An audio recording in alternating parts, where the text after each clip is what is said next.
So we will get started. That is a screen right here. Yes. It's a polar bear in a snowstorm. Okay, Israel Trip 2016. Pastor Ken and Debbie Jackson, Gary and Jean Dybin, Linda Parks, Brentley and Susie Stonert, and Ray and Virginia Jackson. Okay, as you know, this is a trip of the world, and we started somewhere over here. This thing doesn't stay very steady. Stay right over here, and then we flew all the way this northern route and came down over here to Israel. The flight was nearly 12 hours long, 8,000 miles? Yeah, 7,000 to 8,000 miles. And so we went on quite a long trip, but it really began on January the 10th after the morning service. The Stonerts headed down to Indianapolis. We headed over to Detroit, where the Dybins and Linda Parks already were, and Dad and Virginia were in Chicago, so they flew there, and everybody was supposed to fly to Newark, New Jersey, and take a 777 all the way over to Israel, nearly 12-hour flight. But our plane in Detroit for the Detroit group was delayed, and then it was delayed, and then it was delayed, and then it was delayed, and we were going to miss our flight to Israel.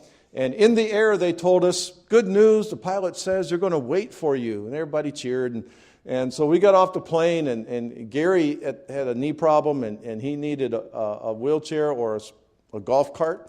And so I ran ahead as fast as I could run, and I got to the gate. And just as I got there, they had already closed the door. They said, sorry. So they put us up at a nice hotel. And the next afternoon, we left, so about 15 hours later. And we finally arrived in Israel on Tuesday afternoon or Tuesday morning. And so we joined the group at a place called Megiddo, and Brentley will be showing you that. And so here's a little picture of where we were. We were at the Ben Gurion Airport. He's considered the founder of Israel. And we drove up the coast here. Jaffa is Joppa, and you'll hear some about that. That's where Jonah began his journey and running away from God. Tel Aviv is the present capital of Israel, though many people want to see Jerusalem become the capital again. And we went up the coast to Caesarea, which is where Herod Philip had his palace. And then we were crossing into Galilee, and we spent about 4 days at least up in this area. And we visited Capernaum, and we visited Magdala and Tiberias and the Golan Heights, and then we headed from there, from the Sea. We took a trip on the Sea of Galilee. We headed down. This is the border here with Jordan, and we headed down this way through the West Bank towards the Dead Sea, and we visited Qumran, and then we headed over to Jerusalem for a couple of nights, and then we headed back to Masada for a couple of nights, and then back into Jerusalem for the last 2 nights of the trip. Now, you look at this map, it gives you a good understanding of Israel. In fact, I think the next picture of the political situation will help you even better. Let's go back. It's dark in here. Okay, maybe. Okay, here we go. Do you see the center here in the middle that's called the West Bank? You hear a lot about the West Bank today. The people who live there are called Palestinians. And the reason they're Arabs who are called Palestinians is because they want a state called Palestine. And if you live outside of the West Bank and you're an Arab, you're just called an Israeli Arab or an Arab. And there are some in our government and others in the world today who would like to make this a separate state. Just to go back a little bit in history, after World War I, all of this area here belonged to the Ottoman Empire. None of these were nations. Syria was not a nation. Jordan was not a nation by that name. Iraq and Iran as well. They were all part of the Ottoman Empire, and it was basically through the United States and through Great Britain that they were going to be reconstituted as countries again. Israel was originally promised much territory over here. This area of the world was called Transjordan before they became their own country because it was on the other side of the Jordan River. But Israel got reneged on. And so they didn't give him this land, and they didn't give him really total control of all the West Bank. It the people in Palestine, or in this area of Palestine called the West Bank, are dedicated to the destruction of Israel, for them not to exist as a nation. Now, Israel right now controls this border. They control all of these borders as well. So nothing comes in and goes out that they're not watching. But what if they became a nation?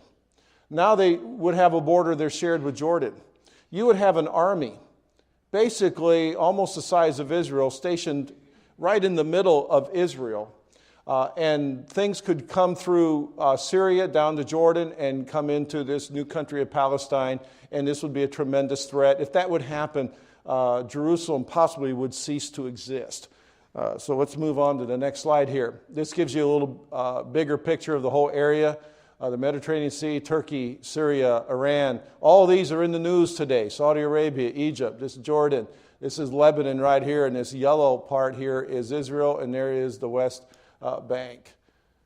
Okay, now I'm going to run this little mover for Debbie, and I'm going to let her talk. I'll take the microphone over to her, and she's going to talk about a couple of cities that are near the Sea of Galilee. Well, first, I just want to give a testimony about getting to go. It was quite a thrill. It was my first time really overseas. Hawaii doesn't count. And but I have to say, I didn't know I could run as fast as I can when we were at the airport. It was like adrenaline kicked in, and so it was pretty awesome that got to that point. It's like, oh man, missed that flight. But anyway, we dismissed a little bit in the morning. And then we had to leave a little early because of Charity graduating from OCS.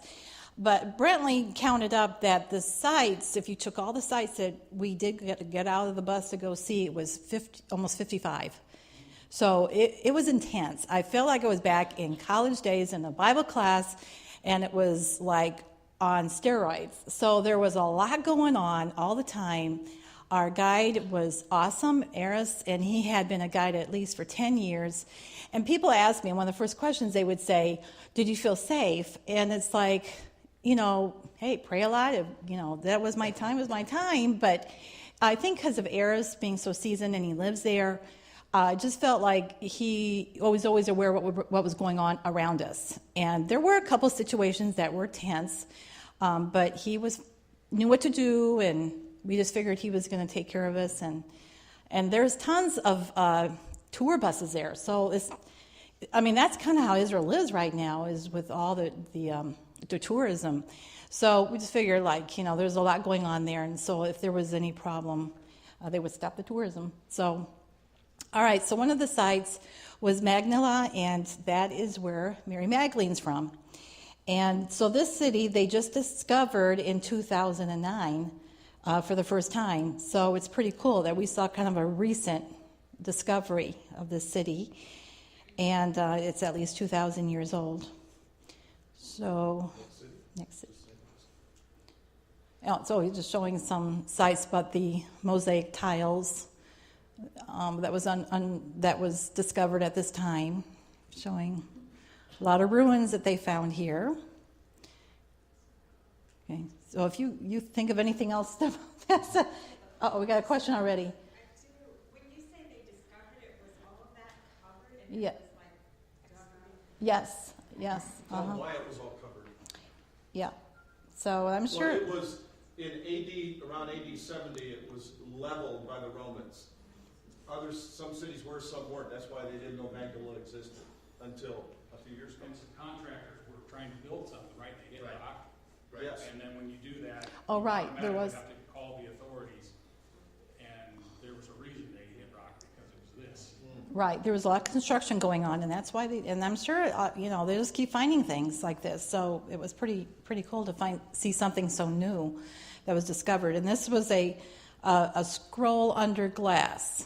This is a scroll table under glass, and so this is where a scroll they would have had their readings. Okay. And that was our guide right there talking. Another synagogue. Okay.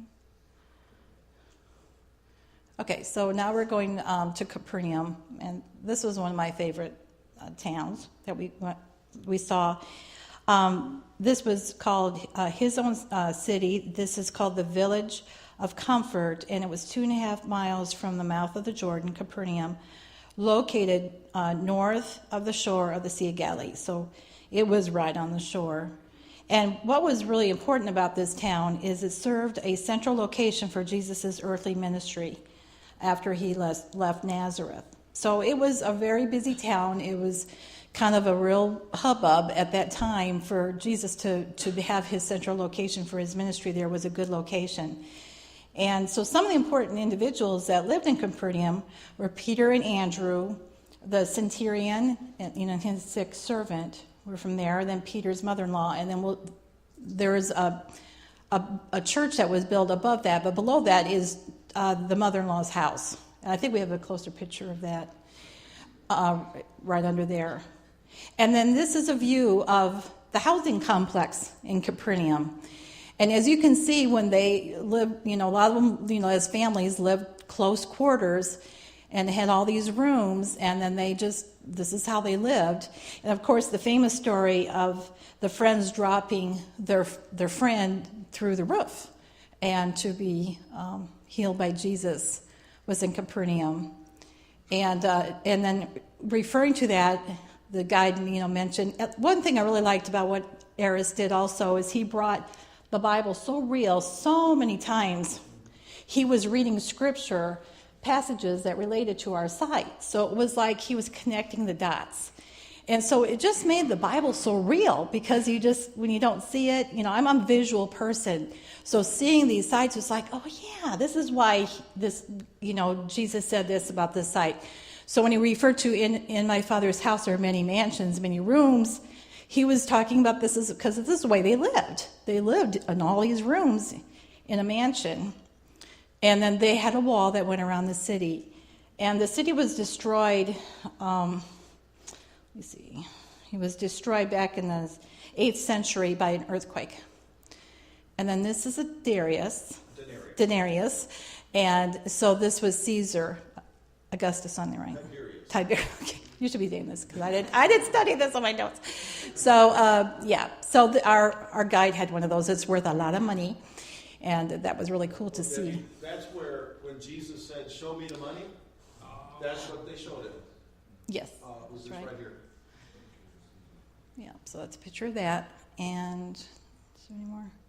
And then there's a picture of the mother-in-law's house underneath that church there that they built. And then this was called the White Synagogue, where Jesus preached the bread of life sermon.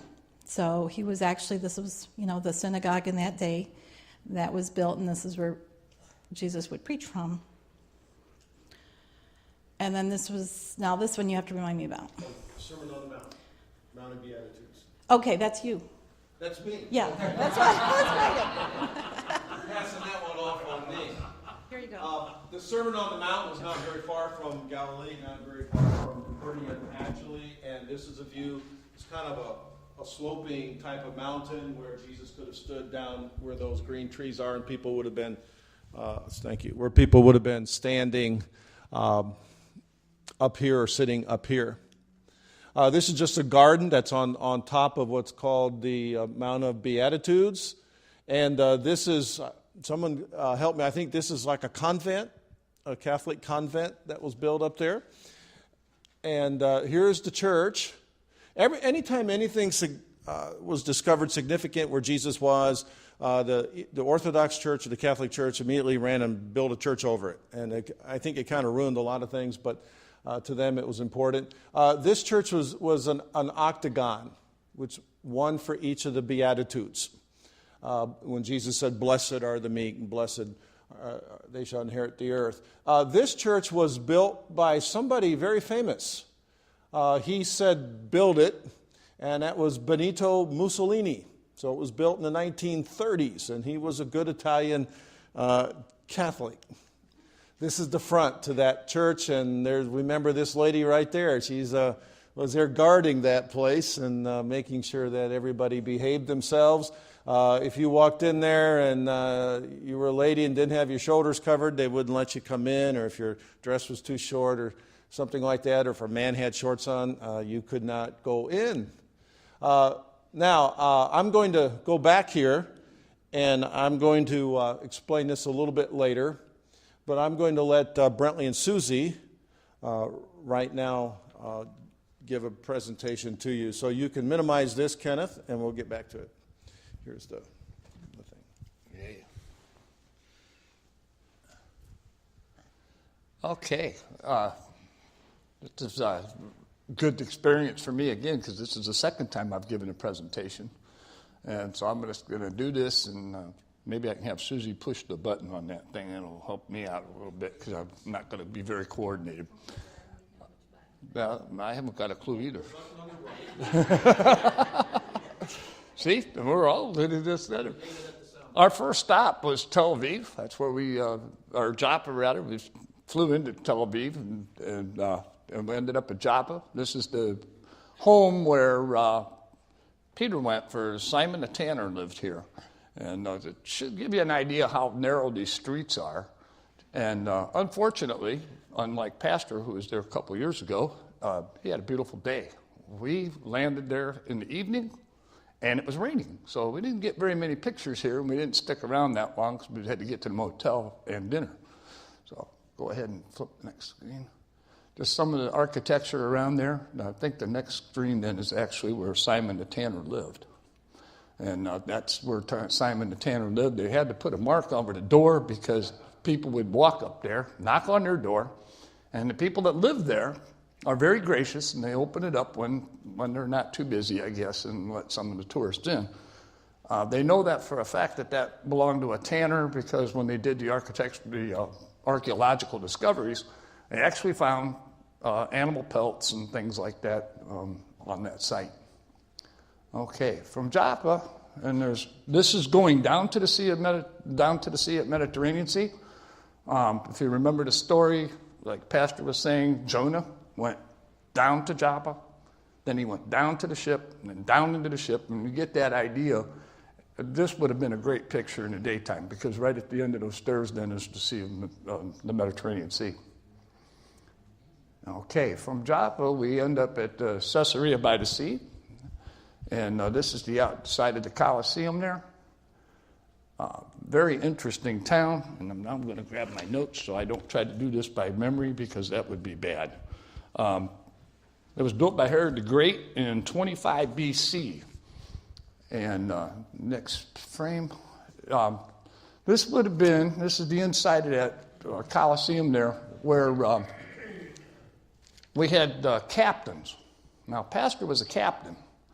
We weren't on Pastor's team, so that was kind of interesting. We had Bob, and Pastor Bob from South Carolina, and he did very well, and they voted for the best captain. Bob nor Pastor won that, but that's okay. But where Bob's standing up there, we're in that squared-in area at the top of the stairs there. Point to that, right? Oop, you went too far. Right there. That would have been the area where Herod would have been sitting. And then down on that platform would have been where Paul gave his famous testimony to King Agrippa. And so this was a very special place. It was very unique. Most of it's still standing. And again, when the Romans took out and wiped out most of the area in 70 AD, this was left standing because this was one of their spots, so they didn't destroy too much of this. Pilate resided here as well at Caesarea, and just kind of a neat thing. Acts 10 is where you'll find most of those stories, and also Acts 8 and verse 40. Go ahead and flip. Just some of the architectural there, just amazing how intricate things are done. And it kind of, you look what we do today and what they did back then, and it's amazing because everything there is stone. Go ahead. And just some of the artifacts from around there. Now, this was kind of interesting. As you notice, that's Pastor Craig Hartman, the sponsor of the trip. One of the guys from South Carolina was asked to sit there. That would have been the outdoor toilet for the Coliseum, And Craig Hartman was giving him some toilet paper, yeah. So, yeah, kind of interesting. But underneath him, there's a water trough that runs, so that when they did their thing, that would just wash out. And, you know, it's pretty interesting. But, yeah, we had to add that with this. Go ahead. This would have been the swimming pool area of Herod. Not much left there. This would have been really interesting to see when it was fully built, because of all the mosaics and architectural work there is just amazing. Next. This was the area where they had the chariot races. Paul was kept in prison here, and when he was writing, he wrote about the different kinds of games, if you remember, the boxing matches and things like that. And this area would have been just that whole circular area there is where chariot races were held, and dangerous kind of a game, because, you know, you crash a chariot and you pretty much just end up dead. In the background, you'll see a spire to your left there, right there. That's a mosque. You would not believe how many mosques we see as we're driving through the country. It's just amazing. Like every city block and every town had a mosque, it seemed like. Just an amazing thing. Next page. This is the bay that Herod built. They concreted all this area under the water there, and actually built a harbor. And that harbor stayed for a long, long time. Part of it's still there, and that's a resort that they've got over there now, so that people can come out. Very, very rich area of Israel. And some more of the things that they found there from the ruins. Go ahead, dear. This is the aqueduct. This ran from the northern part of the country down into Caesarea. That's all that's left of it, basically, but that thing was 12 miles long. Now imagine how long it took to build that, and that brought all the fresh water down to the area there. Next stop was Mount Carmel, and if you remember the story there, this is where Elijah fought with the prophets of Baal. And this was from Jeremiah 46.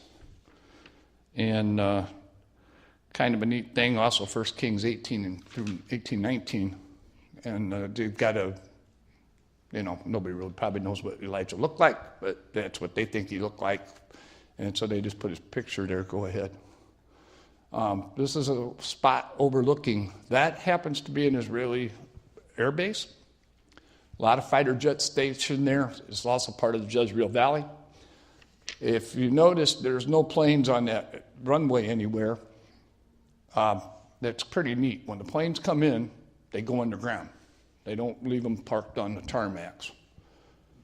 Next. Just some of the architecture around there.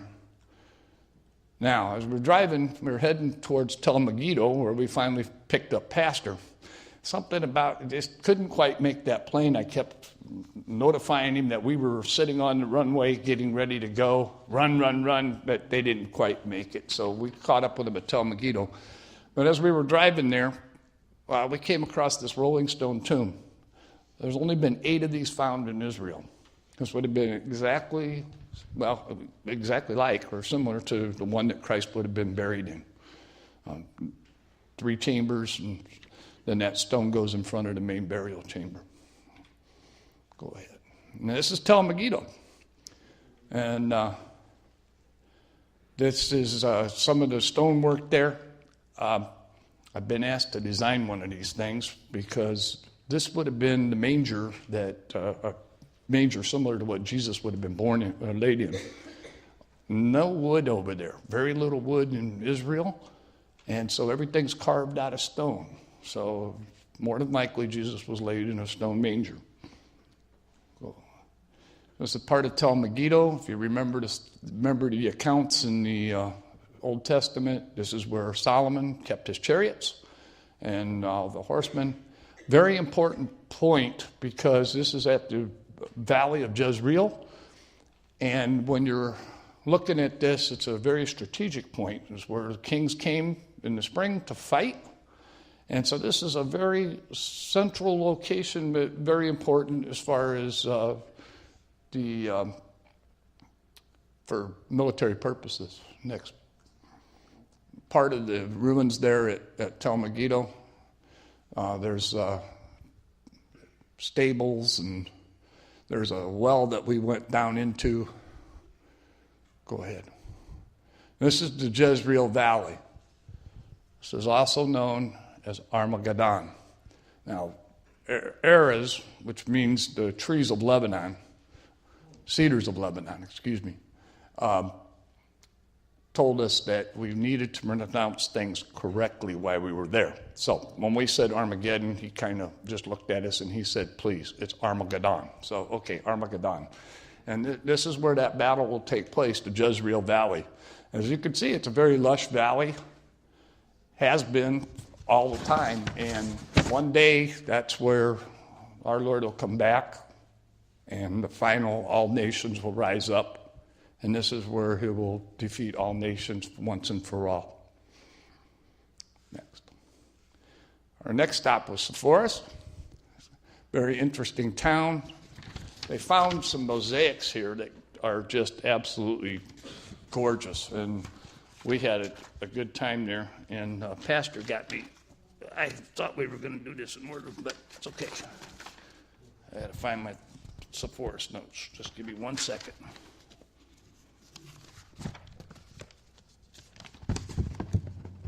Anybody have any questions so far? Okay. On Sepphoris, we started here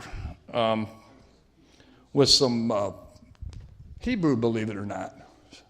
We had to learn a little of that while we were over there. So our guide made sure that we knew that when we got up that morning, it was Boker Tov, which means good morning.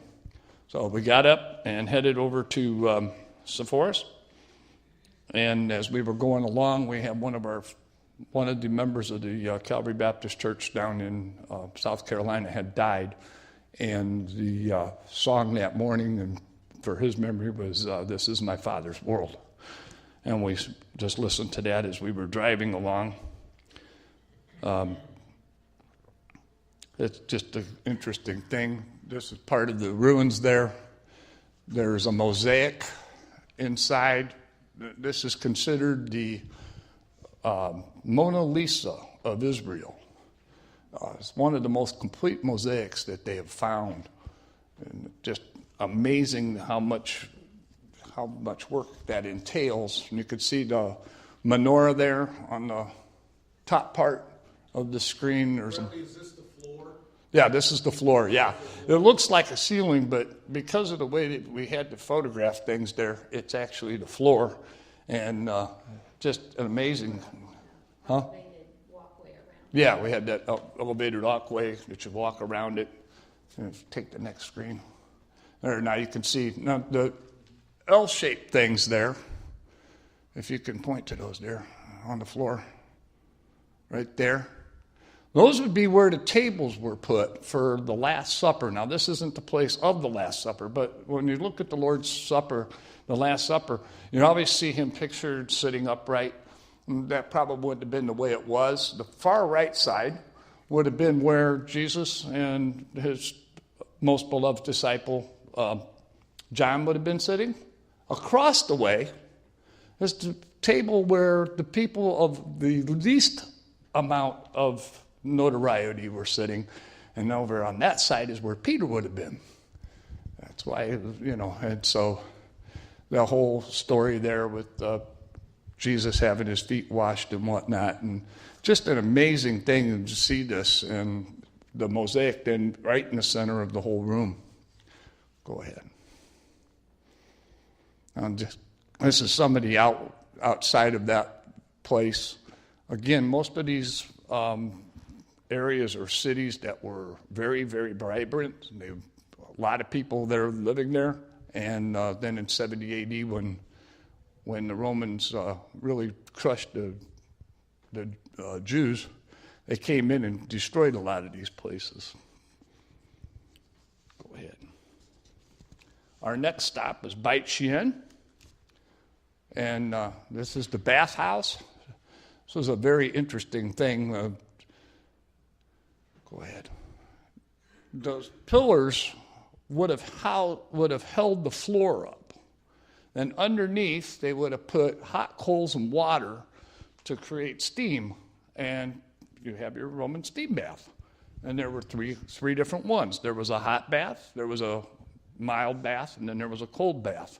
And if you remember the account where Jesus says to the church of Laodicea, I will spew you out of my mouth because you're lukewarm. Well, one's lukewarm, one's extremely hot, one's cold. And they would have used that and understood that particular account when he was giving that. This is the outside area. This is the largest theater in Israel, held approximately 8,000 people. You can see that was Debbie down there on the... Where'd you go? Hey, that's me, yeah. I couldn't let Pastor outdo me. I had to walk up there too. And that was interesting because coming down, it was like real steep, so you go out the back way, and then it was flat. That's Debbie standing down there on the stage. That would have been the stage where they would have held the plays or the lectures or whatever they were doing. The people sat up there in the stands. And then there was a dressing room behind and underneath. Okay. And I'm going out through one of the exits. Wait, you went too fast. Okay. I guess we just flew through. There we go. All right. We've seen that one too many times already. They've seen enough of me already. There you go. I was... Thanks, brother. I did a panorama shot from up there because I just thought that was just really neat the way it looks down on everything, and it was just amazing and how that was out there. And, Lord was really good to us. We had some really great weather to do these kinds of things, and the people that were with us were just awesome. Go ahead. Just some of the ruins out there. Beit Shean, of course, is the place. Go ahead. That's Medusa. This was, again, a very, the northern part of the country where they did a lot of idol worship. And so this would have been Medusa, and then Dionysus right there. Next. And this is just some of the ruins there at Beit Shean. Different housings and that kind of thing. Go ahead. Now, earthquake really did this place in, but the roads were built that way for the rain, so it washed down into the gutters, and then water would go out. The hill in the background, if you remember, is where Saul and Jonathan and his other sons were hung on the wall when they were finally killed at the end of their reign, at the end of Saul's reign. Next picture. And there's the picture of that, the hillside that he would have been hung on. Okay. Now, this, I'm not sure what happened here, but somehow or another we ended up on a Roman chariot. And I made sure that Gary knew that this picture was going to be in there, so he's not a least bit upset with it. We took turns pushing Gary, and it was kind of a fun thing to do, and I'm just glad that my brothers did well. The water system, the Warren Shaft, this is going into the Hezekiah tunnels, and this was really interesting. We all became what is known as Jerusalem sewer rats. So this was our trip into the sewer. Not everybody took this trip. It was a little bit, what would be the word? A little bit hard to walk. There's narrow passages. We did not go up through the wet shaft. We did the dry shaft. Go ahead. Turn. The Canaanite pools are here. This is where Solomon came in, down to the Gihon Springs. Go ahead. This is part of that walk. These walls are actually the ancient part of Jerusalem, built at the time before David would have been king. There's some of the narrow passageways. On the right is the Gihon Spring. And this comes out at the Pool of Siloam.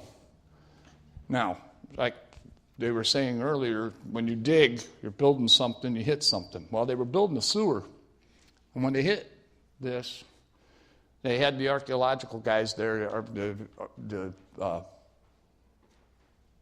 antiquity people, and crunch again. They took a big hunk of this out next. And what they found was the Pool of Siloam. And the account in the Bible is where the blind man went and washed in the Pool of Siloam after he had the clay put on his eyes. This is that pool. When they discovered this and started excavating, they found 20,000 pieces of pottery, parts of pottery, and something like 1,500 coins. So this would have been a real hot spot as far as city activity. And then the steps going down to the Pool of Siloam. One little thing about this. From the Pool of Siloam, and I didn't put the other picture in, we were supposed to walk up this big hill. And then from there, we were supposed to go into the really squeezy, tight areas of the Hezekiah tunnels. When we got out, there was a bus waiting for us.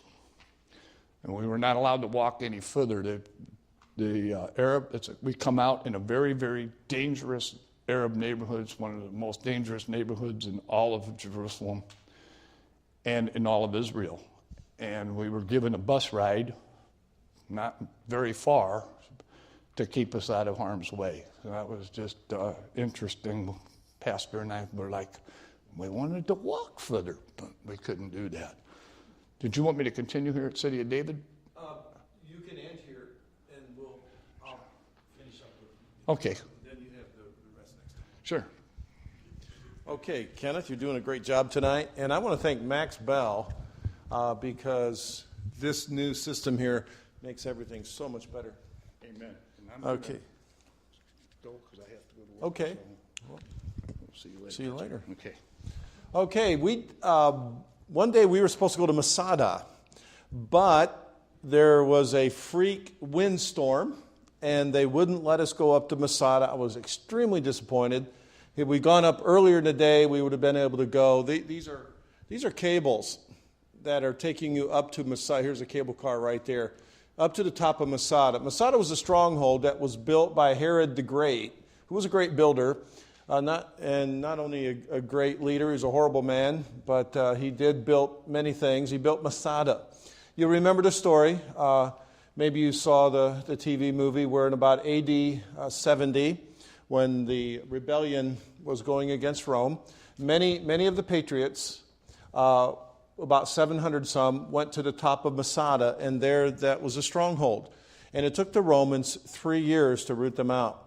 When the Romans finally built an earthen bridge to take them up to the top, and the night when they had finished that, and they were going to come in the next morning and finish off the people, they walked into the city, and all but a handful of people had committed suicide. Rather than be murdered by the Romans or become slaves by the Romans, there was just a few women and a couple of children that survived that. It's a very famous story in history. Well, this is at the very top.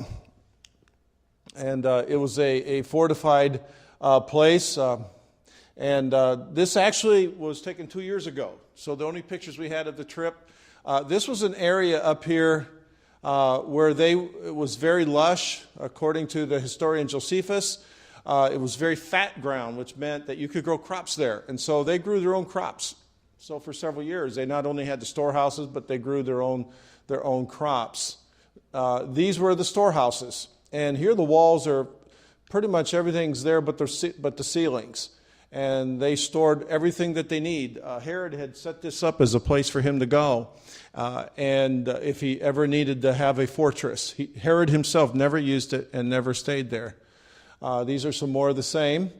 This is a view from one of those storehouses looking down to the valley. And across the way you can see the Dead Sea. And on the other side of here, this is, of course, country Jordan. There were 3 palaces on Masada. This was part of one of them.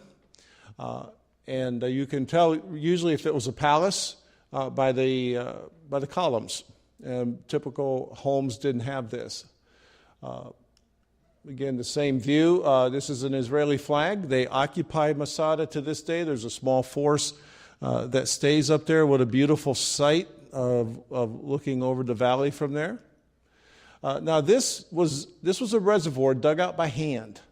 There were several of those up on Masada, and where they would store rainwater. And so they had plenty of water, they had plenty of food, and they could live up there 3 years without coming down. If you notice these boulders in the bottom, these were discovered there, and archaeologists said that this was Roman artillery. This is what they put on a catapult of such and would fling into the city, hoping to kill people and knock over buildings and such. Here is a model of one side of Masada. Back here is where the field is, but this is the first palace. This was another, and they were sloping down the side of Masada. We couldn't see this from where we were viewing Masada from the ground. We were in a building over here someplace. And so one palace, two palaces, and there's the third palace. A spectacular, magnificent work Masada was. Now the Romans, in order to get up there, took several years. And they built an earthen ramp, and this is what remains of that earthen ramp that got them up to the city of Masada. They couldn't take the path because it was very narrow, and just a few men could defend a path like that. Some years ago, they did some archaeological digs, and they discovered the Roman encampment. And they knew it was a Roman encampment because of the exact size of this. And so they did some unearthing, and they found many things, from pieces of uniforms from Roman soldiers to swords to eating utensils, much pottery, helmets, and that sort of thing. They built at least 4 of these around Masada. And this is a view from Masada, just looking over. It's a very desolate place. This is what you think of in Bible days most of the time, and there is the Dead Sea there. And then, of course, to leave Masada, we had to go down in the cable car.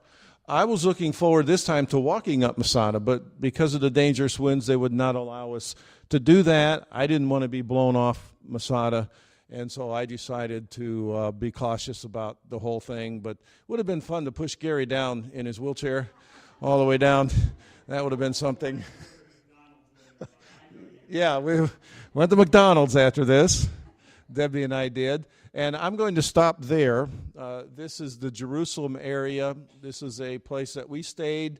All of us stayed. It was built by the Finnish around the early 1960s. It was built to dedicate to some Finnish people who were killed in the Holocaust. You see very few wood buildings. All of this wood came from Finland. It was brought over here on ship and brought in here by on trucks, and then they built all these buildings there. So I'm going to entertain for myself or for Debbie or for Susie any questions that you might have about our trip. And then you'll hear from Gary and Linda and Jean and a little bit more from Brentley next time. Anybody have any questions for us? Okay, well, thank you. Let's have the lights, and we're just going to pray and be dismissed tonight. Is there anything else, Debbie? Oh, there's one thing I need to mention, something that we learned this time. When the spies went into Israel, what kind of report did they come back with? They said it was a land of what? Giants and milk and honey. Well, the milk that we learned wasn't really milk, it was goat cheese. Because goat's one of the main producers of milk over there. They don't have a lot of milk cows. So land of milk and honey, it means goat cheese. And the honey was not bee's honey. The honey was date honey. Everywhere you go across this country, you see tens of thousands of palm trees, and they're all date palms. And they squeeze, they press out the sweet, thick juice of those dates, and it looks just like honey in a sense. So it's really the land of goat cheese and date honey. Well, let's pray. Let's all